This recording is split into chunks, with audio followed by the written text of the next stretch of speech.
Well, I do know that you're on breakfast radio. I was on you breakfast radio were? for a Oh, no, time, no. Okay. which meant I didn't see much of evenings or Yes. night at that time. So, yeah, you never, like, stayed up all night. Was it always that night didn't exist for you because it was all about dawn? I look, there was definitely a period of that, and since I gave up breakfast radio, I've had two small children. So for me, night kicks in at about 7:40 when they're in bed, or maybe 7:45 when they're finally quiet. And it consists of a glass of wine, the second half of 7:30 report, and then falling asleep. So I'm not the best embodiment of night, possibly in this town, but you never know. But back in the day. Back in the day, I was quite the night owl. No, I've always been a big reader. So for me, night has, it's been interesting hearing you and all the other extraordinary guests this evening talk.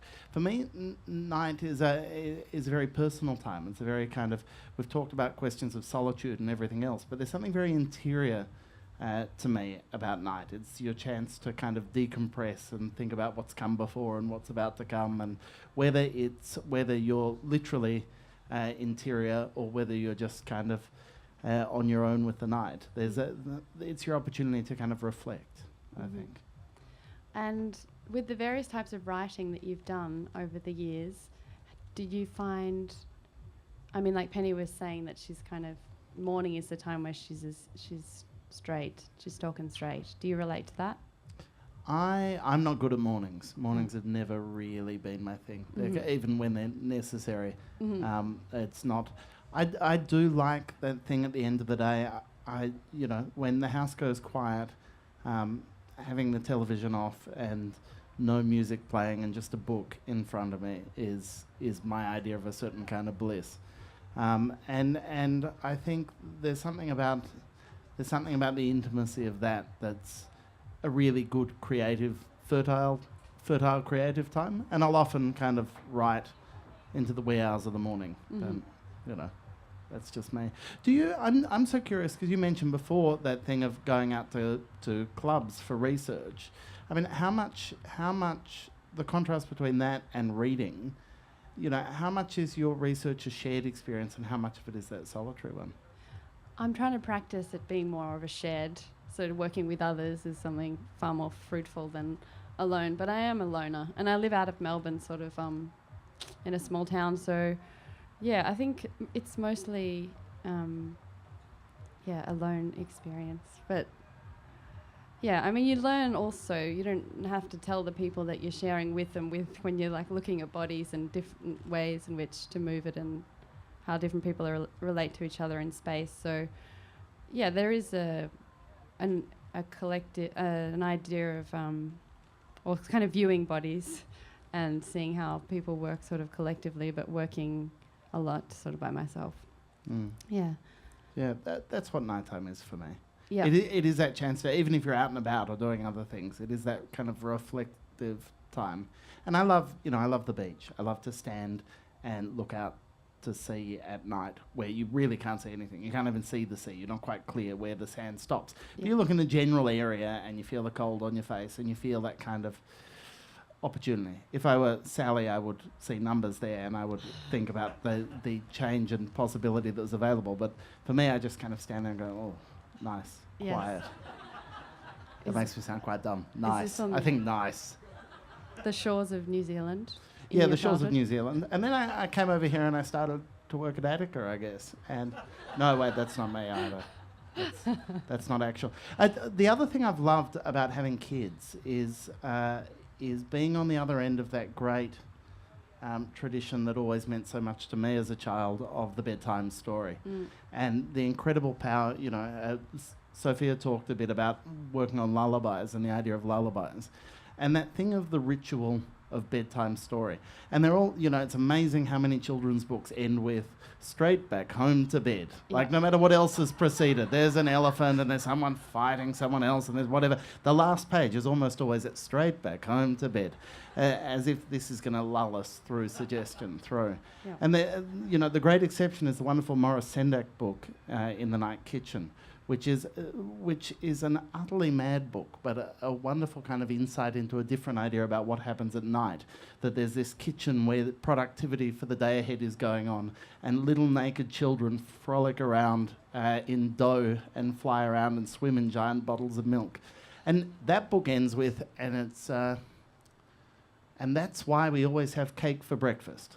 Like the most willfully kind of destructive message for kids at the end of a book. I like that. There's a certain comfort in that. And do your kids write their own stories? Like they're a little young Mm-hmm. for the most part. I said before, getting over fear of ceiling fans is a priority. Oh yeah. The writing of their own stories, the telling of their own stories are endlessly tedious. I'm not going to be one of those parents to pretend, oh, they go on. And they just really, they have no point. Their narrative structure is dismal at best.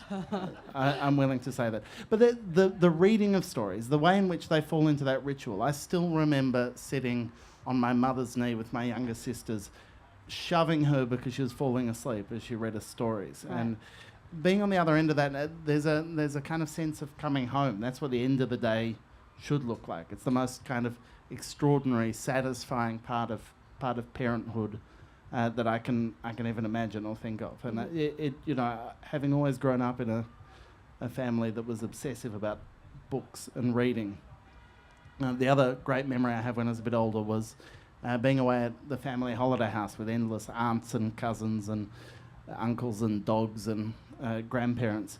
And at some point, after the riotous meal and after maybe someone went for a late night swim and after kind of endless glasses of wine and shouty games of racing patience and whatever, there'd be a moment where we'd all just be sitting in different chairs dotted around the house, all with our book. And we're all completely on our own, in with our book. And that was what being a family was about. And that, you know, that's my idea of the night, is that thing that no matter how solitary your activity is, the kind of shared nature of it. Yep. So Facebook is also something you communicate. Well, also Facebook and the block, as Penny said before. I mean, you get it where you get it, I guess. No, I'm dismal on Facebook. No, I just mean because you're so solitary, but feeling connected, but absolutely not. But it's a different thing from what you're saying. I don't need to be friends with those people anymore. And what's being poked? I don't know what this is. This is not something and I don't want their Farmville. I don't know what it is, but I know I don't want it. It's still, I occasionally put up photos of my children just to be annoying. Yes. I do what I can. The other thing is my day job now is I run the Wheeler Centre, and it's a public institution devoted to putting on talks across the year. And it's a really interesting thing, and I was thinking about this when Barry was talking about the thousands and about how we create a city and a kind of sense of community around something. And part of our exercise, part of what we've been trying to do there at the Wheeler Centre is create a community and a communal moment around the idea rather than around the social. So that, you know, hopefully there's a social component, hopefully people have a glass of wine afterwards. But the engaging with an idea that's bigger than whatever you've done in your working day, or that introduces you to an idea you might not have heard of before, or an artist who talks about their practice in a way that's kind of revealing or surprising or moving. All those things, that's incredibly exciting to try and build that into people's routine. Yep. And when we started, my predecessor as director was a woman called Chrissy Sharp, who was amazing. And when we began, I was head of programming and she was director, and we tried to work out what this thing should look like and what the events should look like. And we did the first few events, and they started at 6 o'clock, and numbers kind of fluctuated a bit, and we worked out that people weren't getting away from their desk from work in time to come. Mm-hmm. And we moved it to 6:30, and it was a bit better, but not that much better. And we worked out that people had enough time to kind of think it through and then hop on the train and go home instead of coming in. And Chrissy said, well, do it at 6:15. Let's not get stuck into thinking about our evening in these kind of half-hour, hourly increments. If those times were falling between the stools, let's just go in the middle and see what happens. And what happened was people came. People came after work, they could pop in, they could see something, and they could be on the train or the tram home in time to go and watch 7:30 Report. Mm-hmm. 7:30, sorry, it's not called 7:30 Report anymore. It became part of their routine. Yep. And I think to create something cultural in this city, to create something that has lasting intellectual and cultural impact, part of what you've got to do is you've got to find a way to build it into the kind of fabric of people's everyday life. And the early evening isn't a bad time to do that. And I think part of why the MPavilion's been extraordinary is it's hard to kind of think about it not having been here. It's just there as part of the kind of texture. And our pavilions, our spaces, people have to find their way to use them that make most sense to them. And yeah, that's a rambly answer to a question I'm not even sure you asked. Yeah. I really didn't. Yeah. How do you think of these ideas, because it's so local in terms of the time, like how could they translate universally?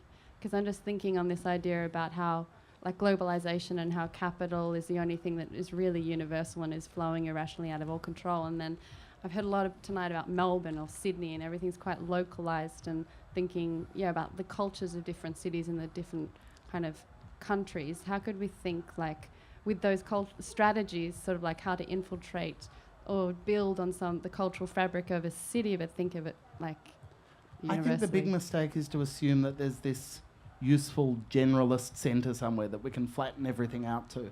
I think if you're creating a piece of work, it may be particular to your body and your movement and the thing that you want to say in the moment. But I imagine your best practice doesn't come from then trying to find a way to make that kind of resonate more with some imaginary generalist audience. Your best practice comes from being true to that story that you're telling, that idea you're exploring. It's actually very immediate and very local to produce something of lasting impact, and it's going to resonate with different people in different ways. I can't remember the writer I was reading the other day who was saying that they tell their creative writing students that they have to get used to the idea that if they want anyone to love their work, then someone has to hate their work. You can't have the one without the other. And I think that integrity of purpose, that thing of creating something that, you know, the MPavilion has national and international significance, I think, because it's specific to this place and this time. If it were trying to be just a building in the year 2014 that somehow fitted with international trends, it'd be nothing. It'd be kind of second guessing what it was here for, how it could be. But because the work that Sean and his team did is so much about resonating with particular things in the place it was going to be, in the tradition to which it belonged, the specificity gives it urgency, I think. And that, in a great age of bland internet sameness, is what gets us excited. We can curate our own way into the things that we want to be involved in now. We can, as a lover of media and news, I don't have to read under a single masthead anymore. I'll pick and choose the articles that most interest me, that most speak to me, from a million different sources. And I think that means the articles that are going to survive, the cultural contributions that are going to survive, the conversations that are going to survive are about something specific, not just about the night. I said the word night there because I think the bell's about to ring and I think we're about done for the day. So I said the word night because that's our theme. And it didn't make much sense, but it gets us neatly through the end of an extraordinary relay from the MPavilion. Big round of applause for all of the speakers today.